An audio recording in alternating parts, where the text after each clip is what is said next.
ओम शांति। आज 27 सितंबर 2025 के साकार मधुर महावाक्य हैं। मीठे बच्चे, अभी तुम सच्ची सच्ची पाठशाला में बैठे हो। यह सत्संग भी है, यहाँ तुम्हें सद्भाव का संग मिला है जो पार लगा देता है। प्रश्न है आज की मुरली का कि हिसाब किताब के खेल में मनुष्यों की समझ और तुम्हारी समझ में कौन सा अंतर है। क्या प्रश्न है आज का कि हिसाब किताब के खेल में मनुष्यों की समझ और तुम्हारी समझ में कौन सा अंतर है। उत्तर है इसका, मनुष्य समझते हैं कि यह जो दुख सुख का खेल चलता है, यह दुख सुख सब परमात्मा ही देते हैं, और तुम बच्चे समझते हो कि यह हर एक के कर्मों के हिसाब का खेल है। बाप किसी को भी दुख नहीं देते, वह तो आते ही हैं सुख का रास्ता बताने। बाबा कहते हैं कि बच्चे, मैंने किसी को भी दुखी नहीं किया है, यह तो तुम्हारे ही कर्मों का फल है। गीत है आज की मुरली का, इस पाप की दुनिया से। ओम शांति। मीठे मीठे रूहानी बच्चों ने गीत सुना। किसको पुकारते हैं? बाप को। बाबा आकर इस पाप की कलयुगी दुनिया से सतयुगी पुण्य की दुनिया में ले चलो। अभी जीव आत्माएं सब कलयुगी हैं, उन्हों की बुद्धि ऊपर जाती है। बाप कहते हैं, मैं जो हूँ, जैसा हूँ, ऐसा कोई नहीं जानते हैं।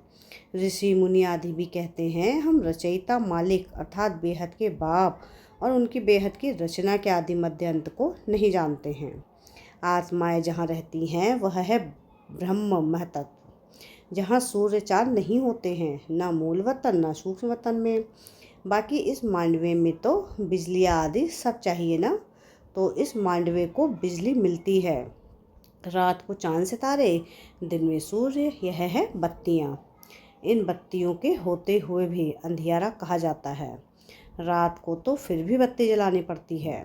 सतयुग त्रेता को कहा जाता है दिन, और भक्ति मार्ग को कहा जाता है रात। यह भी समझ की बात है, नई दुनिया सो पुरानी जरूर बनेगी, फिर नई पुरानी, तो पुरानी का जरूर विनाश होगा। यह है बेहद की दुनिया।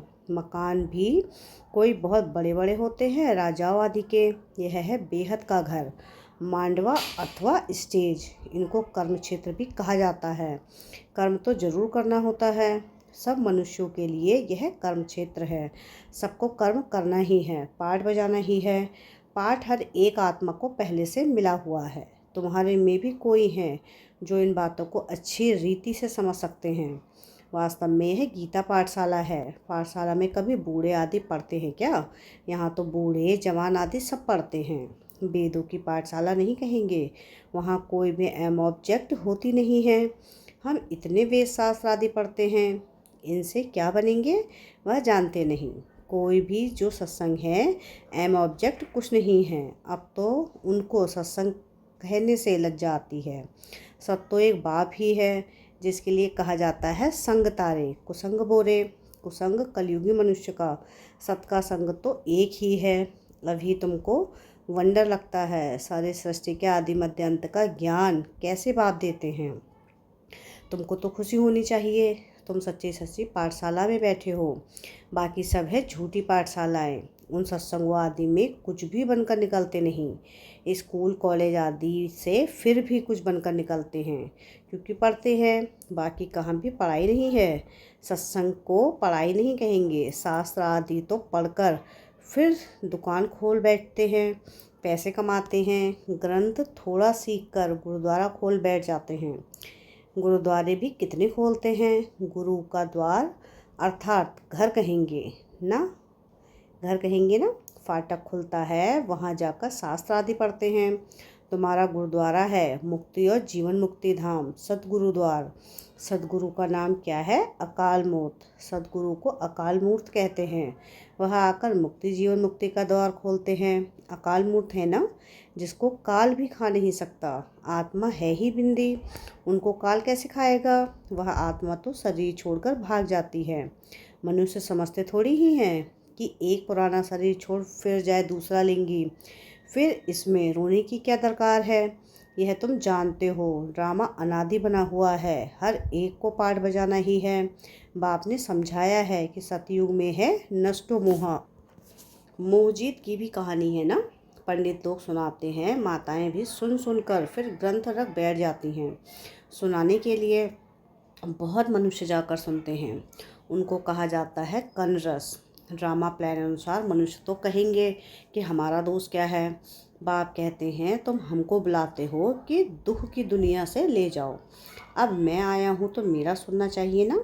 बाप बच्चों को बैठ समझाते हैं, अच्छी मत मिलती है तो वह लेनी चाहिए ना। तुम्हारा भी कोई दोष नहीं है, यह भी ड्रामा था। राम राज्य रावण राज्य का खेल बना हुआ है। खेल में कोई हार जाते हैं तो कोई उनका दोस्त थोड़ी ही है। जीत और हार होती है, इसमें लड़ाई की बात नहीं। तुमको बादशाही भी यह भी आगे तुमको मालूम नहीं था। अभी तुम समझते हो जो सर्विसेबल है, जिसका नाम बाला है। दिल्ली में सबसे नामी ग्रामीण समझाने वाला कौन है, तो झट नाम लेंगे जगदीश का। तुम्हारे लिए मैगजीन भी निकालते हैं, उनमें सब कुछ आ जाता है। अनेक प्रकार की पॉइंट्स लिखते हैं, ब्रजमोहन भी लिखते हैं। लिखना कोई मासी का घर थोड़ी ही है। ज़रूर विचार सागर मंथन करते हैं, अच्छी सर्विस करते हैं। कितने लोग पढ़कर खुश होते हैं, बच्चों को भी रिफ्रेशमेंट मिलती है। कोई कोई प्रदर्शनी में बहुत माथा मारते हैं, कोई कोई कर्म बंधन में फंसे हुए हैं, इसलिए इतना उठा नहीं सकते। यह भी कहेंगे कि ड्रामा अबलाओं पर भी अत्याचार होने का ड्रामा में पार्ट है। ऐसा पार्ट क्यों बजाया, यह प्रश्न ही नहीं उठता। यह तो अनादि बना हुआ ड्रामा है, उनको कुछ कर थोड़े ही सकते हैं। कोई कहते हैं कि हमने गुनाह क्या किया है जो ऐसा पार्ट रखा है। अब गुनाह की तो बात नहीं, यह तो पार्ट है। अब लाएं कोई तो निमित्त बनेंगी जिन पर सितम होंगे। ऐसे तो फिर सब कहेंगे हमको यह पार्ट क्यों नहीं, यह बना बनाया ड्रामा है। पुरुषों पर भी अत्याचार होते हैं। इन बातों में सहनशीलता कितनी रखनी पड़ती है, बहुत सहनशीलता चाहिए। माया के विघ्न तो बहुत पड़ेंगे। विश्व की बादशाही लेते हो तो मेहनत करनी पड़े। ड्रामा में आपदाएं खिटपिट आदि कितनी हैं। अबलाओं पर अत्याचार लिखा हुआ है, रक्त की नदियाँ भी बहेंगी, कहाँ भी सेफ्टी नहीं रहेगी। अभी तो सुबह को क्लास आदि में जाते हो सेंटर्स पर, वह भी समय आएगा जो तुम बाहर निकल भी नहीं सकेंगे। दिन प्रतिदिन ज़माना बिगड़ता जाता है और बिगड़ना है। दुख के दिन बहुत ज़ोर से आएंगे। बीमारी आदि में दुख होता है तो फिर भगवान को याद करते हैं, पुकारते हैं। अभी तुमको मालूम है बाकी थोड़े दिन हैं, फिर हम अपने शांति धाम सुख धाम जरूर जाएंगे। दुनिया को तो यह भी पता नहीं है। अभी तुम बच्चे फील करते हो ना, अभी बाप को पूरी रीति जान गए हैं। वह सब तो समझते हैं कि परमात्मा लिंग है, शिवलिंग की पूजा भी करते हैं। तुम शिव के मंदिर में जाते थे, कभी यह ख्याल किया कि शिवलिंग क्या चीज़ है। जरूरी है जड़ है तो चैतन्य भी होगा। यह तब क्या है, यह तब क्या है। भगवान तो रास्ता है ऊपर में, उनकी निशानी है सिर्फ पूजा के लिए। पूज्य होंगे तो फिर यह चीज़ें नहीं होंगी। शिव काशी के मंदिर में जाते हैं, किसको पता थोड़ी ही है कि भगवान निराकार है। हम भी उनके बच्चे हैं, बाप के बच्चे होकर फिर हम दुखी क्यों हैं, विचार करने की बात है ना। आत्मा कहती है हम परमात्मा की संतान हैं, फिर हम दुखी क्यों हैं। बाप तो है ही सुख देने वाला, बुलाते भी हैं, हे भगवान हमारे दुख मिटाओ। वह कैसे मिटाए दुख सुख, यह तो अपने कर्मों का हिसाब है। मनुष्य समझते हैं कि सुख का एवजा सुख, दुख का एवजा दुख परमात्मा ही देते हैं, उन पर रख देते हैं। बाप कहते हैं मैं कभी दुख नहीं देता हूँ, मैं तो आधा कल्प के लिए सुख देकर जाता हूँ। यह फिर सुख और दुख का खेल है। सिर्फ सुख का ही खेल होता फिर तो यह भक्ति आदि कुछ ना हो। भगवान से मिलने के लिए ही यह भक्ति आदि सब करते हैं ना। अब बाप बैठ सारा समाचार सुनाते हैं। बाप कहते हैं कि तुम बच्चे कितने भाग्यशाली हो, उन ऋषि मुनियों आदि का कितना नाम है। तुम हो राज ऋषि, वह है हठयोग ऋषि। ऋषि अर्थात पवित्र। तुम स्वर्ग के राजा बनते हो तो पवित्र जरूर बनना पड़े। सतयुग त्रेता में जिनका राज्य था उनका फिर होगा, बाकी सब पीछे आएंगे। तुम अभी कहते हो हम श्रीमत पर अपना राज्य स्थापन कर रहे हैं। पुरानी दुनिया का विनाश होने में भी समय तो लगेगा ना। सतयुग आना है और कलयुग जाना है। कितनी बड़ी दुनिया है, एक एक शहर मनुष्यों से कितना भरा हुआ है। धनवान आदमी दुनिया का चक्र लगाते हैं, परंतु यहाँ सारी दुनिया को कोई देख ना सके। हाँ, सतयुग में देख सकते हैं, क्योंकि सतयुग में है ही एक राज्य, इतने थोड़े राजाएं होंगे। यहाँ तो देखो कितनी बड़ी दुनिया है, इतनी बड़ी दुनिया का चक्र कौन लगाए। वहाँ तुमको समुद्र में जाने का नहीं है, वहाँ सीलोन वर्मा आदि होंगे नहीं, कुछ भी नहीं। यह कराची नहीं होगी। तुम सब मीठी नदियों के किनारे पर रहते हो, खेती बाड़ी आदि सब होती है। सृष्टि तो बड़ी है, मनुष्य बहुत थोड़े रहते हैं और फिर पीछे वृद्धि होती है। फिर वहाँ जाकर अपना राज्य स्थापन किया, धीरे धीरे हब करते गए, अपना राज्य स्थापन कर दिया। अभी तो सबको छोड़ना पड़ता है। एक भारत ही है जिसने किसी का भी राज्य छीना नहीं है, क्योंकि भारत असल में अहिंसक है ना। भारत ही सारी दुनिया का मालिक था और सब पीछे आए हैं जो टुकड़े टुकड़े लेते गए। तुमने कोई को हब नहीं किया, अंग्रेजों ने हब कर लिया है। तुम भारतवासियों को तो बाप विश्व का मालिक बनाते हैं। तुम कहाँ गए, थोड़े ही हो। तुम बच्चों की बुद्धि में ये सारी बातें हैं। बूढ़ी माताएं तो इतना सब समझ ना सके। बाप कहते हैं अच्छा है जो तुम कुछ भी पढ़े लिखी नहीं हो। पढ़ा हुआ सब बुद्धि से निकालना पड़ता है। एक बात सिर्फ धारण करनी है कि मीठे बच्चे बाप को याद करो। तुम कहते भी थे ना कि बाबा आप आएंगे तो हम वारी जाएंगे, कुर्बान जाएंगे। तुम्हें फिर हमारे पर कुर्बान जाना है। लेन देन होती है ना, शादी के टाइम स्त्री पुरुष एक दो के हाथ में नमक देते हैं। बाप को भी कहते हैं हम पुराना सब कुछ आपको देते हैं। मरना तो है, यह सब खत्म होना है। आप हमको फिर नई दुनिया में देना। बाप आते ही हैं सबको ले जाने। काल है ना, सिंध में कहते थे यह कौन सा काल है जो सबको भगा कर ले जाते हैं। तुम बच्चे तो खुश होते हो, बाप आते ही हैं ले जाने। हम तो खुशी से अपने घर जाएंगे। सहन भी करना पड़ता है, अच्छे अच्छे बड़े बड़े घर की माताएं मार खाती हैं। तुम सच्ची कमाई करते हो, मनुष्य थोड़े ही जानते हैं वह है ही कलयुगी शूद्र संप्रदाय। तुम वो संगम युगी पुरुषोत्तम बन रहे हो। जानते हो पहले नंबर में पुरुषोत्तम यह लक्ष्मी नारायण है ना। फिर डिग्री कम होती जाएगी, ऊपर से नीचे आते रहेंगे, फिर आहिस्ते आहिस्ते गिरते रहेंगे। इस समय सब गिर चुके हैं, झाड़ पुराना हो चुका है, तना सड़ गया है। अब फिर स्थापना होती है, फाउंडेशन लगता है ना। कलम कितना छोटा होता है, फिर उनसे कितना बड़ा झाड़ बढ़ आता है। यह भी झाड़ है, सतयुग में बहुत छोटा झाड़ होता है, अब कितना बड़ा झाड़ है। वैरायटी फूल कितने हैं मनुष्य सृष्टि के, एक ही झाड़ में कितनी वैरायटी है। अनेक वैरायटी धर्मों का झाड़ है मनुष्यों का। एक सूरत ना मिले दूसरे से, बना बनाया ड्रामा है ना। एक जैसा पार्ट कोई का हो नहीं सकता। इनको कहा जाता है कुदरती बना बनाया बेहद का ड्रामा। इनमें भी बनावट बहुत है। जो चीज़ रियल होती है वह खत्म भी होती है।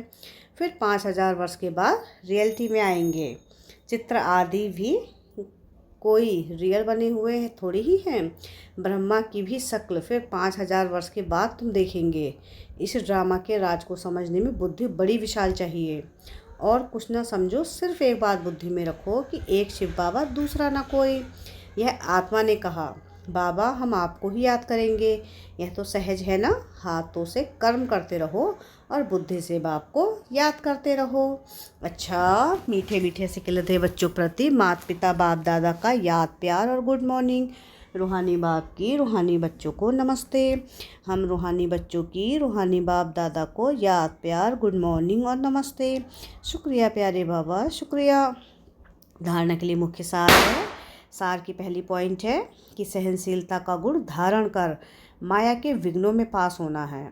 अनेक आपदाएं आएंगी, अत्याचार होंगे, ऐसे समय पर सहन करते बाप की याद में रहना है, सच्ची कमाई करनी है। सेकंड है विशाल बुद्धि बन। इस बने बनाए ड्रामा को अच्छी रीति समझना है। यह कुदरती ड्रामा बना हुआ है, इसलिए प्रश्न उठ नहीं सकता। बाप जो अच्छी मत देते हैं उस पर चलते रहना है।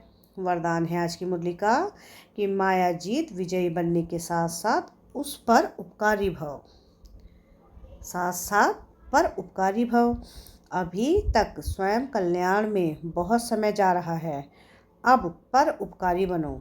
माया जीत विजयी बनने के साथ साथ सर्व खजानों के विधाता बनो। अर्थात हर खजाने को कार्य में लगाओ। खुशी का खजाना, शांति का खजाना, शक्तियों का खजाना, ज्ञान का खजाना, गुणों का खजाना, सहयोग देने का खजाना, बांटो और बढ़ाओ। जब अभिविधातापन की स्थिति का अनुभव करेंगे अर्थात पर उपकारी बनेंगे, तब अनेक जन्म विश्व राज्य अधिकारी बनेंगे। स्लोगन है आज की मुरली का कि विश्व कल्याणकारी बनना है तो अपनी सर्व कमजोरियों को सदाकाल के लिए विदाई दो। व्यक्ति सारे हैं, अब लगन की अग्नि को प्रज्वलित कर योग को ज्वाला रूप बनाओ। जैसे किला बांधा जाता है जिससे प्रजा किले के अंदर सेफ रहे। एक राजा के लिए कोठरी नहीं बनाते, किला बनाते हैं। आप सभी भी स्वयं के लिए, साथियों के लिए, अन्य आत्माओं के लिए ज्वाला रूप याद का किला बांधो। याद की शक्ति ज्वाला हो तो हर आत्मा सेफ्टी का अनुभव करेगी। अच्छा, ओम शांति।